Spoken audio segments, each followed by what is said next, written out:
আসসালামু আলাইকুম সবাইকে। আজকে আবার চলে আসছি এমডক্স এর হোয়াইট বোর্ড নিয়ে।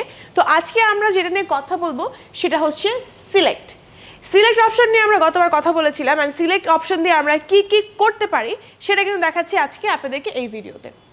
তো সিলেক্টে যখন আমরা ক্লিক করব এখানে কিন্তু দেখা যাবে যে আপনি কতটুকু সিলেক্ট করতে চাচ্ছেন, বা আসবে রেক্ট্যাঙ্গেল, এটা জাস্ট রেক্ট্যাঙ্গেল ভাবে আপনি সিলেক্ট করতে পারবেন, অ্যান্ড আসবে সিলেক্ট অল। আপনি যেটাই করেন না কেন, যেখানে ক্লিক করেন না কেন, এটা অটো সিলেক্ট হয়ে যাচ্ছে। তো এবার আমি কিছু লিখে নিই। আমি একটু বড় করে লিখছি আপনাদের সুবিধার্থে, যেন আমি ভালো মতো বুঝাতে পারি, কারণ সিলেক্ট অপশনটা এত বেশি ইম্পর্ট্যান্ট একটা হোয়াইট বোর্ড প্যানেলে, সেটা হয়তো আপনারা যদি টিউটোরিয়াল না দেখেন সেই ক্ষেত্রে কিন্তু কখনোই বুঝতে পারবেন না। তো আমি কিন্তু ডিফারেন্টভাবে এমডক্স ইন্টারঅ্যাক্টিভ প্যানেল ডিফারেন্টভাবে লিখেছি। সিলেক্টে দিব, ফার্স্টে দেখব হচ্ছে এটা আমি চাইলে যেটাই ইচ্ছা সিলেক্ট করতে পারবো, এটা অটো হচ্ছে সিলেক্ট করে ফেলবে। এখানে ফ্রিকশন আছে, ফর্মুলা আছে,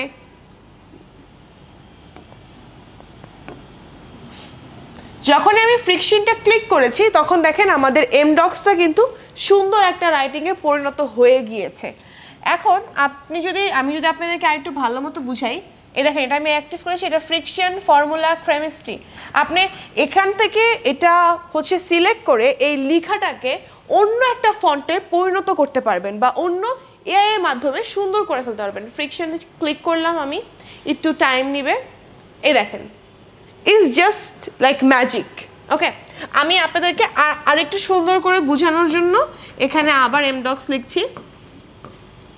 আমরা প্রতিটা অপশন আমরা দেখব, ঠিক আছে? আমি এটা সিলেক্ট করলাম। এবার আমরা তো ফ্রিকশনে ক্লিক করেছিলাম, এবার আমরা ফর্মুলাতে ক্লিক করব। সেম ভাবে কিন্তু সুন্দর করে এটা লেখা হয়ে গেল। এটা হচ্ছে ফর্মুলা লেখা, এটা হচ্ছে ফ্রিকশনের যে ইন্টারফেসটা সেটা। ওকে, এবার আমরা আবার দেখব।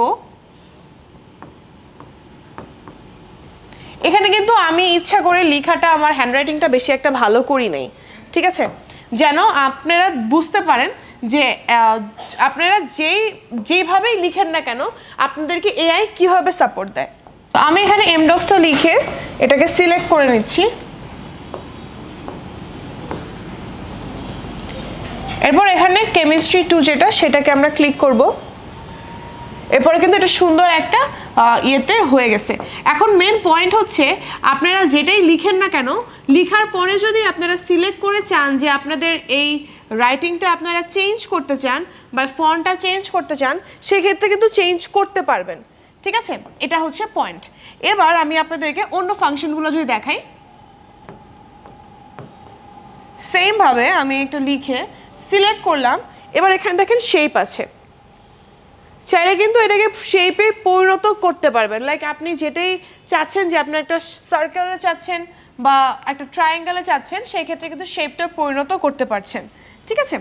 এরপরে যদি বলি, এর পরের অপশনগুলো যদি আপনাদেরকে দেখাই, লাইক এই আমাদের যে ইন্টারঅ্যাক্টিভ প্যানেলে যে বোর্ডটা আপনাদেরকে দেওয়া হয়েছে, এটা কিন্তু অনেক বেশি হেল্পফুল। এই হোয়াইট বোর্ড প্যানেলটা কিন্তু আমাদের স্টাডিতে অনেক বেশি হেল্পফুল। তারপর এখানে কালার অপশন আছে, চাইলে আপনি এটাকে কালার চেঞ্জ করতে পারবেন, ঠিক আছে? তারপরে পিন টু টপ আছে, এটা চাইলে আপনি উপরে একদম সেট করতে পারবেন। চাইলে আপনি এটাকে অনেকগুলা কপি করতে পারবেন, এটা হচ্ছে কপি হয়ে যাবে। চাইলে আপনি এটাকে ক্লোন করতে পারবেন। ক্লোন মিনস আপনি এটারই আরেকটা ক্রিয়েট করতেছেন। চাইলে আপনি এটাকে সেভও করতে পারবেন আপনার এই পিসিতে, আর চাইলে আপনি এটাকে ডিলিটও করে দিতে পারবেন। তো সিলেক্ট অপশনটা হচ্ছে ইউজুয়ালি তাদের জন্য যারা হচ্ছে শর্টকাট একটু কাজ পছন্দ করে, এবং লাইক আমি যেরকম আমার কথা বলেন, আমি এখানে আমার নামটা লিখছি, অ্যান্ড আমার হ্যান্ডরাইটিং হয়তো বেশি একটা ভালো না, তো এই জন্য হয়তো স্টুডেন্টসরা বেশি একটা বুঝতে পারতেছে না হ্যান্ডরাইটিংটা। তো সেই ক্ষেত্রে আমি একদম আমার হ্যান্ডরাইটিংটা সিলেক্ট করে কেমিস্ট্রি 2 দিয়ে দিলাম, আমার হ্যান্ডরাইটিং একদম সুন্দর হয়ে গেল, ক্লিন অ্যান্ড নিট হয়ে গেল, একদম অ্যাজ আ এআই। তো এআই কিন্তু আমাদের এই স্মার্ট বোর্ডের হোয়াইট বোর্ডটাতে অনেক বেশি বড় একটা রোল প্লে করেছে, অ্যান্ড এআই দ্বারা কিন্তু আপনি খুব ভালো মতো এই হোয়াইট বোর্ডটা ব্যবহার করতে পারবেন।